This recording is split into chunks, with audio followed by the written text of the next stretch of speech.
News 24 express देख रहे हैं आप, मैं हूं आपके साथ संगीता राव। परमानंदवाड़ी में भव्य अखिल भारतीय कबड्डी प्रतियोगिता संपन्न। मुंबई पोर्टल और आईटीबीपी दिल्ली बनी विजेता। रायबाग तहसील के परमानंदवाड़ी गांव में श्री महालक्ष्मी यात्रा महोत्सव के अवसर पर गांव के श्री गुरु सिद्धेश्वर युवक संघ द्वारा आयोजित 50वें वर्ष की स्वर्ण जयंती यानी गोल्डन जुबली उपलक्ष्य में अखिल भारतीय आमंत्रण पुरुष एवं महिला दुधिया रोशनी कबड्डी प्रतियोगिता का भव्य समापन हुआ। गांव के प्रतिष्ठित शिक्षण संस्थान श्री महाकाली शिक्षण संस्थान के श्री गुरु ब्रह्मानंद अनुदानित कन्नड़ वरिष्ठ प्राथमिक विद्यालय के मैदान में 3 दिनों तक चले इस खेल महोत्सव में कर्नाटक, महाराष्ट्र, दिल्ली, हरियाणा सहित विभिन्न राज्यों से पुरुष और महिला वर्ग की 21 टीमों ने भाग लिया और अपने खेल कौशल का शानदार प्रदर्शन किया। प्रतियोगिता के सेमीफाइनल और फाइनल मैचों का शुभारंभ कुचडी क्षेत्र के विधायक महेंद्र तमनवार तथा कुचडी के पीएसआई प्रीतम नायक ने खिलाड़ियों से परिचय प्राप्त कर और टॉस करके किया।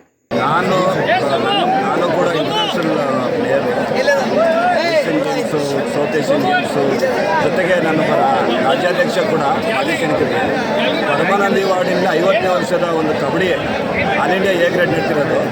ನಾನು ನೋಡಿದಂಗೆ ಫಸ್ಟ್ ಟೈಮು ಇಷ್ಟು ಹೆಚ್ಚಿನ ಸಂಖ್ಯೆಯಲ್ಲಿ ಇಷ್ಟೊಂದು ಕ್ರೀಡಾಭಿಮಾನದಿಂದ ಈ ಒಂದು ಕ್ರೀಡೆಗೆ ಉತ್ತೇಜನ ಕೊಡ್ತಿರೋದು. ಅದನ್ನು 50 ವರ್ಷದಿಂದ ನಾನು ಕೇಳ್ಪಟ್ಟೆ. ಸುಮಾರು 50 ವರ್ಷದಿಂದ ಈ ಒಂದು ಕ್ರೀಡೆಗೆ 50 ವರ್ಷದಲ್ಲಿ ನನಗೆ ಸ್ಟಾರ್ಟ್ ಆಗಿದೆ.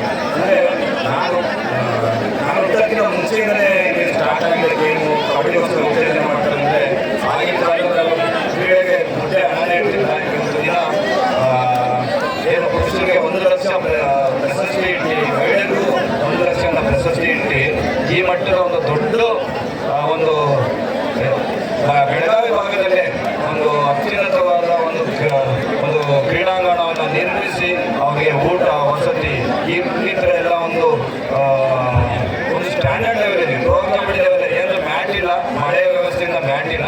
ಅದು ಬಿಟ್ಟರೆ ಸೇಮ್ ಪ್ರೋ ಕಬಡ್ಡಿ ಲೆವೆಲಲ್ಲಿ ಏನು ವ್ಯವಸ್ಥೆ ಇತ್ತು ಅದನ್ನೆಲ್ಲ ಕೂಡ ಈ ಗ್ರಾಮದ ಜನರ ಸಣ್ಣ ಗ್ರಾಮದಲ್ಲಿ ಈ ಒಂದು ಕ್ರೀಡೆಯನ್ನು ಬೆಳೆಸೋದಕ್ಕೋಸ್ಕರ ಇಷ್ಟು ವರ್ಷ ಶ್ರಮಪಟ್ಟು ಮಾಡ್ತಿದ್ದಾರೆ. ಅವರಿಗೆಲ್ಲ ಒಂದು ಅಭಿನಂದನೆಗಳು ಸಲ್ಲಿಸ್ತಾ ಇದ್ದೀನಿ. ಸರ್, ದೇಸಿ ಕ್ರೀಡೆ ಇಟ್ಟು ವೇಗವಾಗಿ ಬೆಳೀತಾ ಇದೆ ಹಳ್ಳಿಗಳಲ್ಲಿ. ಇದ್ರ ಬಗ್ಗೆ ಏನು ಹೇಳ್ತಾರೆ ನೀವು? ನಮ್ಮ ಕಬಡ್ಡಿ ಕ್ರೀಡೆನೇ ದೇಶೀಯ ಕ್ರೀಡೆ. ಅದ್ರ ಜೊತೆಗೆ ಈ ರೀತಿಯಲ್ಲಿ ಬೆಳಗಾವಿ ಭಾಗದಲ್ಲಿ ಒಂದು ಈ ವ್ಯವಸ್ಥೆಯಿಂದ ಜೊತೆಗೆ ಇಲ್ಲಿನ ಸಂಘ ಸಂಸ್ಥೆಗಳು ಜಾತ್ರೆ ಜಾತ್ರೆ ಇರ್ಬೋದು ಅಥವಾ ಕಬಡ್ಡಿ ಕ್ರೀಡೆನೇ ಆಯ್ಕೆ ಮಾಡಿಕೊಂಡು ಬೇರೆ ಕ್ರೀಡೆನೂ ಆಯ್ಕೆ ಮಾಡ್ಬೋದು.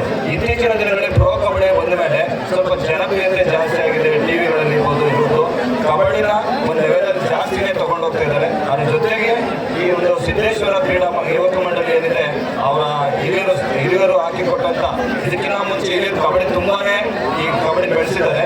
ಅದನ್ನ ಜೊತೆಗೆ ತಗೊಂಡು ಹೋಗ್ತಿರುವಂತ ಏನು ಸಿದ್ದೇಶ್ವರ, ನಮ್ಮ ಸುರೇಶ್ವರ್ ಇರ್ಬೋದು, ನಮ್ಮ ಕಾರ್ಯದರ್ಶಿಯವರು ಆಲಾಪುರ್ ಇರ್ಬೋದು, ಇವರೆಲ್ಲ ಕಬಡ್ಡಿ ಕ್ರೀಡೆ ಬೆಳಿಬೇಕು ಅಂದ್ಬಿಟ್ಟು ಈ ಥರ ವ್ಯವಸ್ಥೆ ಮಾಡ್ತಾರೆ. ಇನ್ನೂ ಹೆಚ್ಚಿನ ರೀತಿಗಳಲ್ಲಿ ಒಂದು ಇಂಡೋರ್ ಕ್ರೀಡೆಗಳನ್ನ ಬೆಳೆಸೋ ರೀತಿ ಇನ್ನೂ ಅಭಿವೃದ್ಧಿ ಆಗಬೇಕು ಅಂತ ನನ್ನ ಆಸೆ.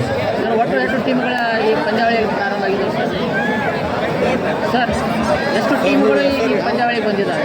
ಎಷ್ಟು ಟೀಮ್ಗಳು ಸುಮಾರು 40ಕ್ಕಿಂತ ಹೆಚ್ಚು ತಂಡಗಳು ಬಂದಿದ್ದು. ಇನ್ನೂ ಜಾಸ್ತಿ ಬಂದಿದ್ದು ನಾವೇ ಬೇಡ ಅಂದ್ಬಿಟ್ಟು, ಯಾಕೆಂದ್ರೆ ಒಂದು ಲೀಗ್ ಮಾದರಿ ಪಂದ್ಯ ಆಗಿರೋದ್ರಿಂದ ನಾವೇ ಬೇಡ ಅಂದ್ಬಿಟ್ಟು ನಾವು ಸುಮಾರು 40 ಟೀಮ್ನ ಸಪರೇಟ್ ಪುರುಷರು ಮತ್ತು ಮಹಿಳೆಯರು ಮಾಡಿದ್ವಿ. ಜೊತೆಗೆ ನಾನು ಇನ್ನೊಂದು ವಿಶೇಷವಾಗಿ ಹೇಳ್ಬೇಕಂತಂದ್ರೆ